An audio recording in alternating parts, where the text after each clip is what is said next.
And here with the Digital Digest, and today I wanted to share a quick unboxing and first look at the Samsung Galaxy Book Pro 360. This retails for roughly $1,500 US, and it just launched here in the US, and I'm excited to share it with all of you. For those of you that were wondering whether or not I would cover it, your question has officially been answered. So let's get to unboxing this. Packaging is fairly nice and straightforward. Nothing too crazy here. It does advertise Intel inside because this is powered by a Tiger Lake that is 11th gen Intel Core i7, the 1165 G7 that you'll find in basically just about every Ultrabook for not the last year, but since the end of last year. 16 gigs of RAM, a ½ terabyte NVMe. We've also got a full HD OLED 15.6-inch display. You heard right. So this is a full HD OLED display. More importantly, yes, no 4K, which I would have loved, but I think Samsung went this direction because obviously battery life is a big bragging right with this product. The price point, the weight of the product also, we're looking at 3 pounds, which, considering that this is a 15.5-inch Ultrabook, is really impressive. I'm looking to see if I missed any tape. I don't think I did. So this should just slide out. Let's see if I can make that happen. And there we have it. So 16 gigs of RAM, a ½ terabyte NVMe drive. You've got an OLED. Granted, it's only full HD for many of you. Well, I hear it all the time. I don't care about 4K. So if you really don't, this may be the perfect machine. And then, of course, because it's a Galaxy product, we have an S Pen. Now, it doesn't pocket inside of the laptop. Looks like we've got a nice little quick charger included here. Thunderbolt 4 is on board, another thing that is pretty much a must-have for me personally. But let's take a look at this. The color is navy blue. You can see the included cable right there, Type-C to Type-C for charging. The S Pen that I was just talking about, let's see if I can pop it out of there. I may have to actually literally flip this thing to get it out.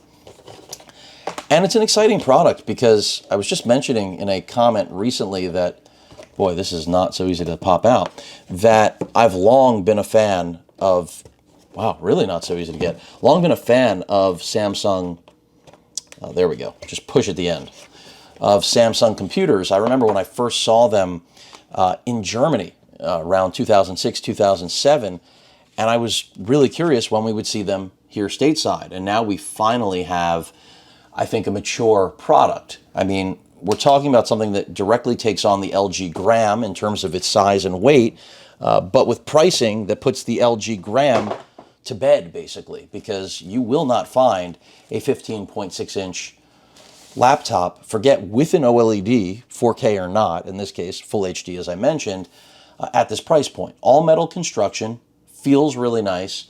I'm a little concerned about screen wobble because I have seen some things already, as many of you have, I'm sure. On the left side, you can see 2 Type-C ports. I believe one of these is Thunderbolt. Yep, the one on the right is a Thunderbolt port. The one on the left is not. And then another critique a lot of people have been talking about is nowhere to garage the S Pen. But I actually think this was a smart move. Yeah, I said that because I'd rather have a pen that feels like a pen. You know, I love Lenovo's Yoga line. I love that the pen pockets and, you know, it's got a garage, but at the end of the day, it doesn't feel like a pen. It feels like a stylus. And you want something that feels like a pen. Micro SD card slot, I believe. Another Type-C port, headphone, microphone, combo jack. Let's open this thing up. And again, I'm excited because Samsung has had a lot of potential in this space, but I feel like they've never really utilized it. And now we're finally looking at something that does. So yeah, the screen wobble is real. That's the first thing that I will note. And this is not a sponsored video or anything like that. I did purchase this. We've got a fingerprint reader right here, which I think is also the power button, I'm guessing. Let's go ahead and pull that off. Navy blue is the color on this machine. You can upgrade to 1 terabyte. I think that'll set you back an additional $200 US. I don't think that's a necessity, though, for the majority of users. Really large trackpad, in case you didn't already notice. Numerical pad, which you may not have expected on such a tiny machine. I'm curious what speaker performance is going to be like. 720p webcam front and center, really top and center, with a microphone array. I believe it is Windows IR, aka Hello compatible for facial recognition. But we aren't powering up. So let me go ahead and plug in. I already have, of course, a 65 watt charger right here, and let's just plug it in because it should be able to charge from any of these ports. It looks like that did the trick. And I believe that's the power button, unless I'm missing something. That's usually what happens. It doubles up as both. And it's a really nice machine. I can tell you that now. Now, the navy blue color, I have no problems with. But when it comes to fingerprints, I mean, I want to say that it probably will collect them, but each time I touch it, the fingerprints seem to be disappearing. So that's a good sign. Glossy display. I would love to see this in a 4K flavor, but I really think we don't have one because of what I've already mentioned, which is, of course, battery life. We've seen what 4K OLED displays do when it comes to battery, and it's not generally a good thing. Now, this is not, even though it is charging, it is not powering on. So it probably needs some more time to actually get enough of a charge, I take it. Or this has something to do with the fact that I'm using a 65 watt charger, 65 watt charger that isn't theirs. I can try connecting theirs and we'll see if it powers on. There, we finally got it. So it's telling us 1 hour.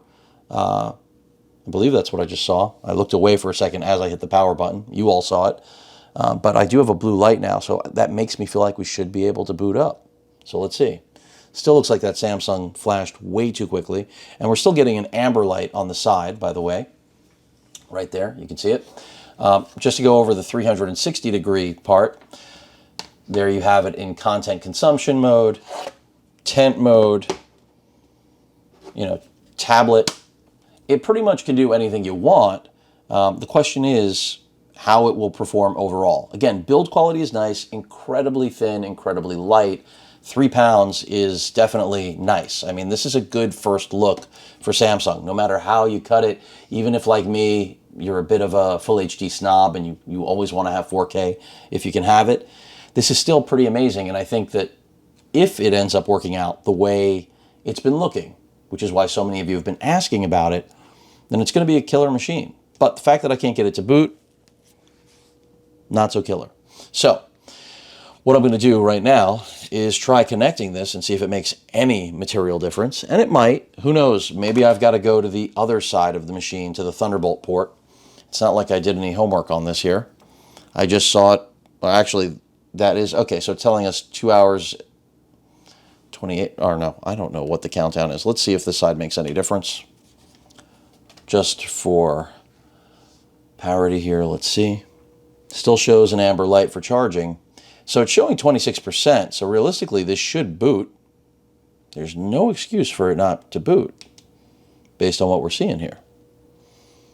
I must be missing something. But either way, in terms of graphics, no GPU on board, but looks like we are booting finally. You do have, of course, Iris Xe graphics, Intel's integrated graphics, which pretty much lives in every Ultrabook I've covered in the last year. Not year, but close to it. And that's a good thing. That means this will be able to game. You're not going to do anything, cutting edge. You're not going to play AAA titles, so no Cyberpunk. But older titles in 1080p, which is the native resolution of this display, you're good. And you have touchscreen. And you have pen input. So these are all good things.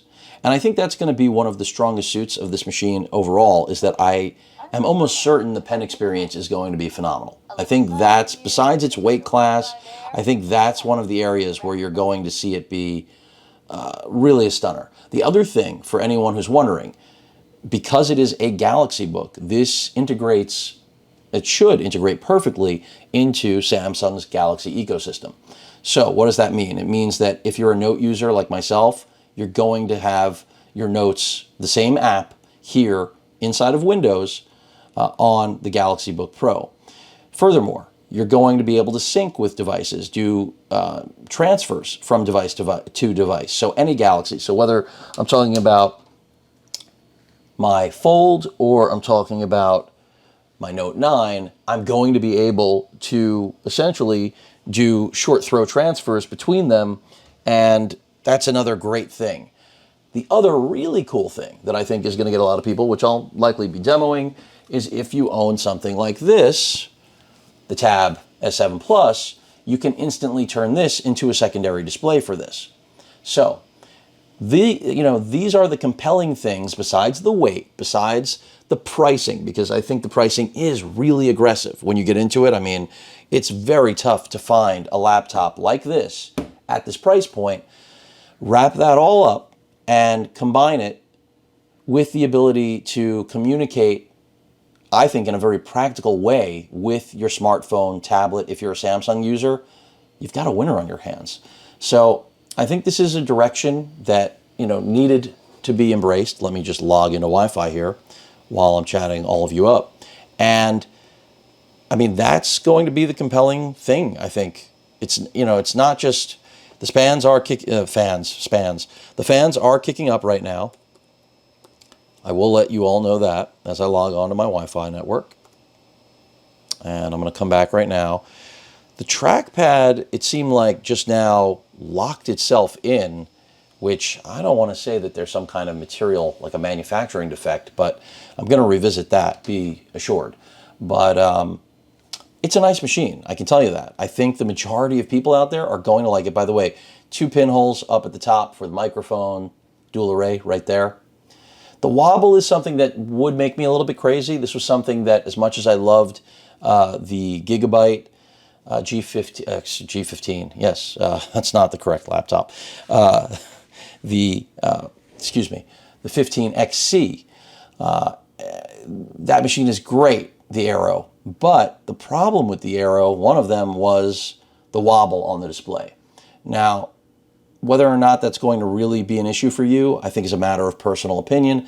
Also, this display, at least from, again, what I've read in person, it looks good right now.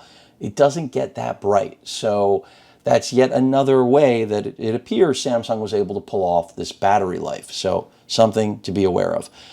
Key travel on this, 1 millimeter. This isn't going to give you the best typing experience. It's flat, it's thin, and the keys reflect that. It isn't going to be that dynamic. But does that prevent you from enjoying a laptop? I don't think so. If you're looking for something for students, if you're looking for something for anyone who's not trying to do anything crazy, but again, you could edit 4K video on this. You could edit raw images that are coming out of a camera like my A7R4. It wouldn't be ideal, but it still would be perfectly serviceable. And then you have the benefit of, what should be phenomenal battery life from what I've been reading, over 10 hours of real world use. Of course, I'm going to confirm all of that through my tests. This is a pretty dynamic piece of kit. And, again, if you're a Galaxy user and have a current smartphone, the options just open up even more with basically it being part of the ecosystem, but in the Windows realm. So either way, excited to share this with all of you. It's just a first look. I really have to get it charged up, but you can be sure I'm going to be back with more updates. And of course, eventually a full review. We'll go over everything, the ins and the outs. This does support Wi-Fi 6E. I think that's another important thing to point out. Bluetooth, I don't think it's 5.2. I think it's 5.1, but that is a minor issue. The Wi-Fi 6E, I think, is pretty important. User upgradability, I'm not sure, but of course, I will address that. But build quality looks good. Pen input, I think there will definitely be a demo. I'm going to task my fiance, the artist of the household, to get on that. And she'll also give us, I think, really important feedback regarding its performance for artists. I think considering the Tab S7 Plus is one of the best experiences non-iPad on the market, I think this is going to be right there with it, and it's just a bigger surface. And again, 3 pounds, less than a half-inch thick. It's pretty wild. I'm glad Samsung is pushing the envelope. This is what we need.